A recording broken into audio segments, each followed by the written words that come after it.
Welcome back to the PvP Live Studios here in Frisco, Texas. I'm Tannen Grace, that's Nathan. That's admirable some more. That was a mouthful. And I'm still reeling from that game. 20 points in one turn from a 10 power dagger. Yeah, what a beautiful sprint from Zalae it was on turn 7. He had Blade Flurry in his hand and a 3-point dagger out with 2 charges left. He drew Preparation, Deadly Poison, Tinker Sharpsword Oil. And you saw the usual response from Zalae when he draws an important card or a card that changes things. He sat up a little bit straighter, put his hand on his chin, and he's like, wait. I think I got, I got 20, go.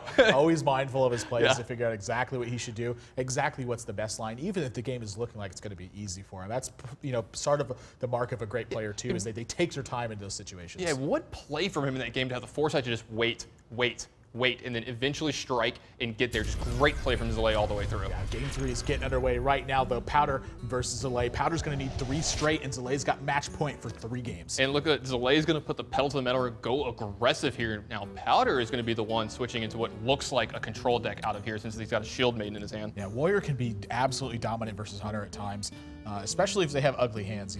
This kill command and this Hunter's Mark are for sure going back, but is he going to keep this Animal Companion? I think a lot of it is dependent on exactly what his style of deck is supposed to be. Wow, Powder's opening hand is great. He's got a Fireworks, an Iron Beak Owl, and a Harrison Jones, which can, get value in this game. I've said this before, I love Iron Beak Owl very early against Hunter. If you get their turn 1 or turn 2 play of like, say a Mad Scientist, something like that, and maybe not Web Spinner so much, but something like a Mad Scientist, it can be backbreaking No, I think for them. coin Iron Beak Owl is the Web Spinner. I'm kidding, guys. But yeah, Getting a Haunted Creeper is a little bit better. That's one of the ones I was going to talk about here. But the Web Spinner is going to check this Iron Beak Owl straight away, though. He gets to pick up an extra card off the Web Spinner, so not the best trade in the world for Powder, but something I expected. Now he's starting to get a hand full of weapons here, though, so you might see him start to, use those as soon as possible because you need to get through all the charges of it, but it's really hard to pass up on an Iron Beak Owl in turn 2 against Hunter when you can get one of their better minions. I don't mind just armor up here either, honestly. The fact that Zalae's played Web Spinner, it is a signal that something like Savannah Highmane is going to be in this deck and maybe even Pilot and Shredder. The armor up's going to negate the attack from your opponent, and then you can actually just set up a Death Spite behind this and take care of this stuff sort of on your own terms. You will take a little bit more damage by doing so, but I think it's fine to hold on to this he stuff. only has 2 power in play, so it's not like he's really punishing you. He didn't like Worgen Infiltrator into Mad Scientist, and he has 4 power in play, so he's only swinging for half of that a turn now. Yeah, that's the major difference between this deck and sort of the Face Hunter decks. And Zalae looks like he wants to start swinging right away.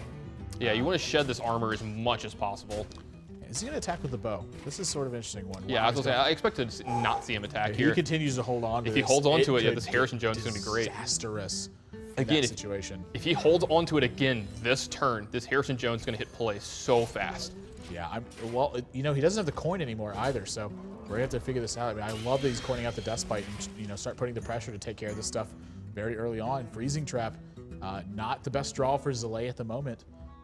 And, this is going to be Zalae's just going to have to take his lumps here for the next couple turns and just get in all the damage that he can. Hopefully, for him, he gets a good beast off of his Web Spinner here because he's going to be losing all of his minions to this Death Spite next turn. So you're going to see him start to push. He's going to develop a Freezing Trap and get in some damage with his hero power here. Yep. And again, I think he's not going to attack with his bow again. I think once he has the Freezing Trap down, this is really sort of the time to start attacking with the bow, in my opinion. Wow, he's still going to hang on to it, though. Yeah, he might, Powder might give him something to attack this turn, but it might be the back of Powder's mind. I haven't seen Zalae attack with his bow yet. If I just keep waiting, there's a good chance he just might not attack again. Yeah, there definitely is that chance. So Death Spite going to sweep out this entire board position. Powder's fallen to 23 from this, but I still think he feels pretty comfortable. Silverback Patriarch, not the greatest beast in the world. Armorsmith is going to come down and put a little bit of pressure now onto this trap. Yeah, and Zalae's not going to want to attack this Armorsmith when he has a Freezing Trap up. Yeah, no, certainly not. So it's going to be Animal Companion. Yeah, Leok is not what he wanted to see. Do you silence? I don't think there's any chance that you silence this Armorsmith simply because you have the Freezing Trap down. No, there's no way you silence here just because you have Freezing Trap up. You can just get the 2 damage in from your hero power. Getting the Iron Beak Owl in is like, I think, keeping it in your hand for big things like Sludge Belcher later, or just, kill command getting 5 damage off it might be a little bit more important, but yeah. We've seen Zalae do some crazy stuff here before. Yeah, I mean, is he thinking about Harrison Jones now too? I mean, that's something else he does have to be concerned with. And yeah, but he's going to play around it this turn. I think this is about the most he could have played around. Did you see Powder over there? Did you see his reaction when he attacked? he was like, dang it, I was going to get 2 counters off this guy. Well, he's still going to get 2 counters. He's going to get 2 counters off it still, yeah. But he would have gotten 3. Now what it's going to be is a matter of whether or not all these cards that Powder has accumulated at this point can make up for the fact that Zalae is a little bit ahead in the pressure and that he's at 20. If Zalae can continue swinging very well through this in stride, he can still win this game. But Powder's hand's pretty heavy too. I mean, Grommash, not any effect right now. Ysera, no effect right now. And it looks like Zalae has a couple of reasonable options for how he wants to deal with this. Yeah, if he wants to, he can kill command, taking care of this Harrison Jones here and start to really push in some damage. You're going to see him weaving in hero powers as much as he can for the rest of the game because he's going to have to find a way to push through here. And Powder has a lot of weapons in his hand, so he's going to be taking some damage to take care of these minions the rest of the game. Yeah, so there's the Silverback Patriarch. Kill command's going to come in. Weapons are not effective. Yeah, these Fiery War Axes are not good against the Silverback Patriarch. I mean, he does a sentence I never thought I would say on HPL. He does have Fiery War Axe into Cruel Taskmaster. That is pretty good.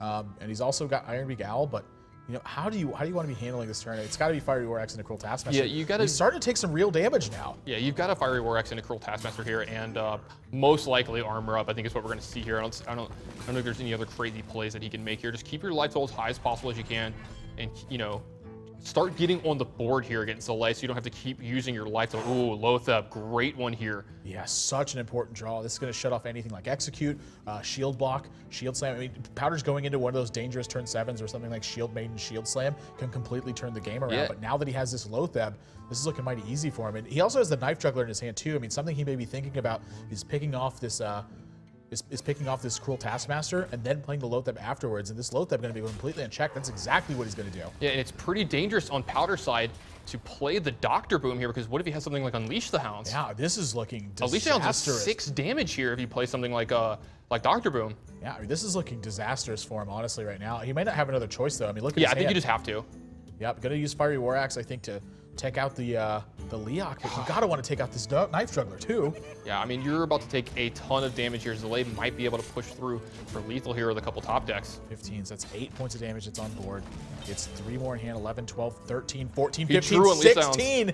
That is lethal damage from Zalae right now, but the Boombots, he has to fade the Boombot damage on this now too. Oh yeah, the knives from the Juggler. Jeez, it's so big. I think he's got to attack face right now, use that Unleash the Hounds, and does he have the mana to Ironbeak Owl? He doesn't have the mana to Ironbeak Owl and Hero Power and Quick Shot.